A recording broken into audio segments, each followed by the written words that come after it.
Good evening, everybody. My name is Neverfade, and this is a guide that I am making as just kind of an intro to key binding. It's going to be very brief, straight to the point, and it's going to have some examples and kind of what I use for myself to hopefully get all of you who are looking to get more into key binding started on your journey and what you can expect and the woes of key binding.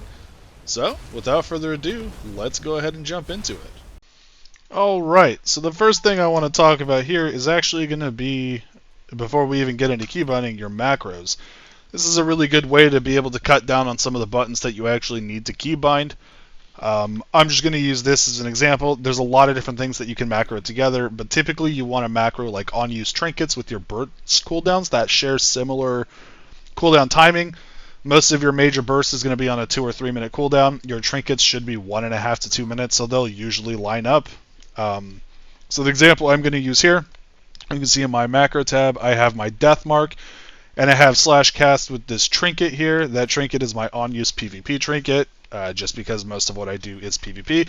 But the way this works is you show the tooltip of the actual cooldown that you want to track. So in this case, this has a 1 minute cooldown, Deathmark has a 2 minute cooldown, so I know when Deathmark is halfway off cooldown, that comes off.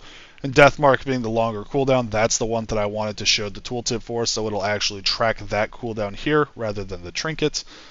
And then the way this works is basically when you have this, it's going to cast the trinket, then it's going to cast your burst. You can have multiple lines. You could have both your trinkets if they don't share an internal cooldown. You could have any other spells that are off the global cooldown macroed together. So basically it'll look like this.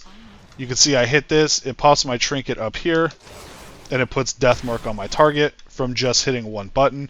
This is really useful for cutting down on the different binds that you need to have, just because you can really streamline it and make it so that it's more optimized and just less buttons overall, which is a lot easier to keybind when you don't have to have 40 keybinds, you have 25. But that's going to be one of the more important things to look at.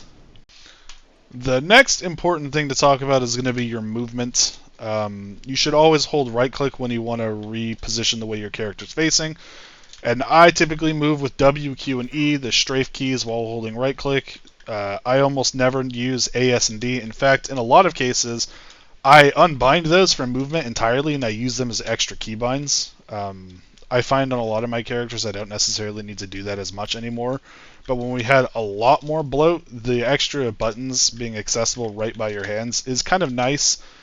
You don't have to do that, but I would definitely get in the habit of moving with Q, W, and E and the right click. It's just more efficient overall. It's going to help you reposition your character. It's going to give you faster response times. If you need to get out of a mechanic quickly, you can just move very fast. You should be moving like this. Every guide I've ever watched strictly indicates that you should absolutely be moving with that, and I completely agree. So hopefully you're already doing that. If not, I would definitely make that step and start moving like that. It is just more efficient. So the next thing I want to talk about is going to be kind of what I'm using for my keybinds and the different hardware that you can use. Like if you have a Razer Naga, it's a 12-button mouse on the side. So it really opens up more possibility for key bindings because you have like 1, 2, 3 are really accessible rather than having to use your fingers and take them off the W, Q, and E for movement. That can slow you down. So if you don't use a Naga, I would recommend either picking one up or just kind of learning how to bind without using your number keys so much. Obviously, some of it's not bad, but you want to always be able to move. So if you can't comfortably hit your 1, 2, 3, etc., definitely don't use those. Key binding is something that's very personal. It should feel comfortable to you. What works for me may not exactly work for you. I also use some very weird keybinds. I learned how to keybind without a Razer Naga, and then I made the swap to the Naga, so I have some very interesting binds that both utilize and don't utilize that. But as I said, I'm just going to kind of briefly run through what I'm using for my binds and what works for me to hopefully give you some kind of a direction for what you will use. So let's just jump into that right away. I typically will use my burst cooldown on F1, and I use my defensives on F2 and F3, and F4 if I have an extra one, but typically you only have 2 that really need to be there. I try to keep my keybind's similar across all of my characters, so that way it helps build that muscle memory. So if I'm putting burst on F1 on this character, typically what I'll do is it'll be across every character. That burst button will be on F1. My kick is always on F. It's just something that I've always done, and I feel like it just helps build good habits, and it'll help streamline it across all your characters, especially if you're just getting into keybinding. You want to be able to pick it up and run with it as quickly as possible. You don't want to be fumbling through your binds forever. So keeping them consistent across your characters is going to be paramount. So definitely want to do that. It is imperative. But that's what I use for my burst. You can see here I don't really have any defensives. The only real defensive I have on this character would be Cloak of Shadows. But I started binding on Rogue a long, long time ago. Rogue has been my main forever, so I always had Cloak on a different keybind. So when I tried to move it to F2, it didn't really make sense to me. So this is the one exception for that across my characters.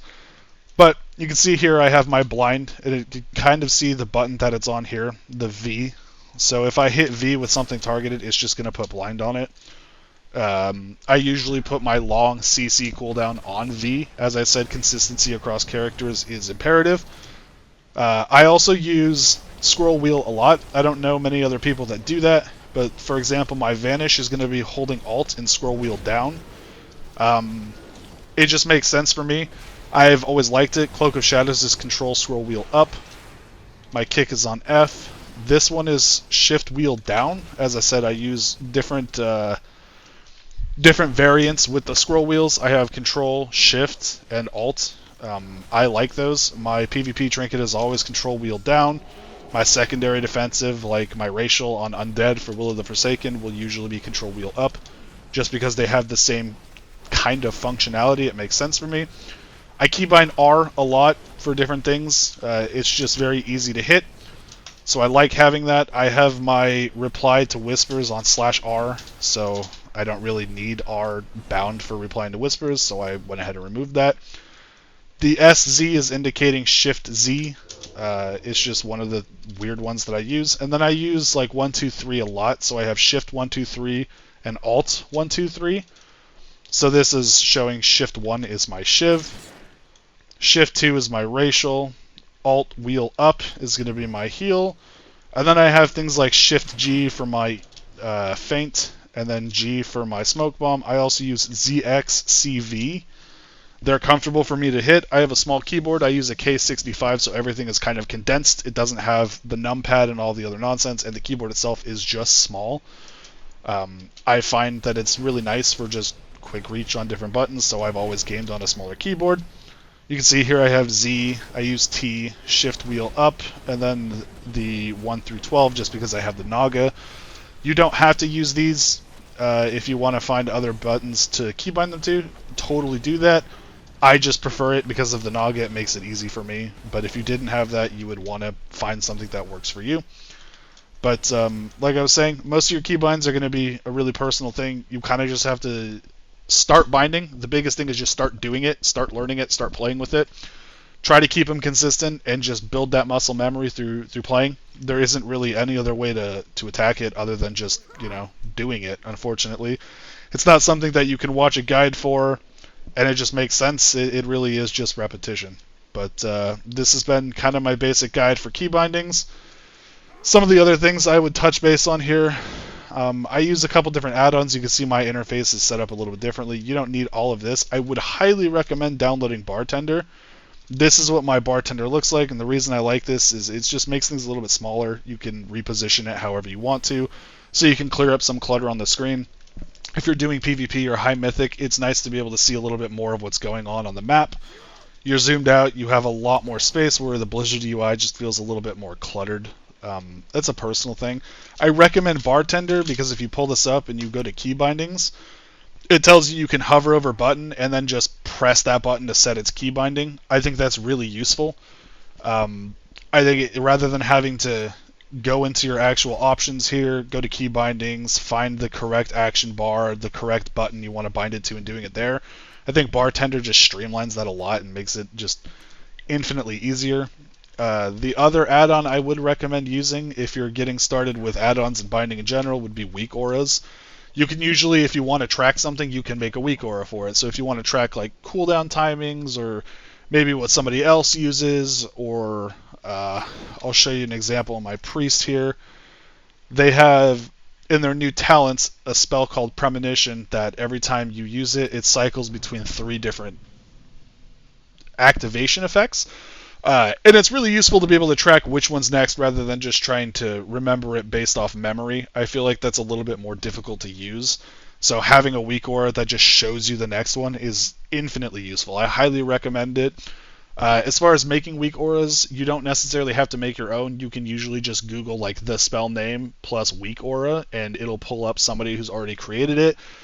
Super easy to import it. It gives you an import string, and you just copy it. So you can see here, this 3-spell CDR is actually showing what my next premonition does.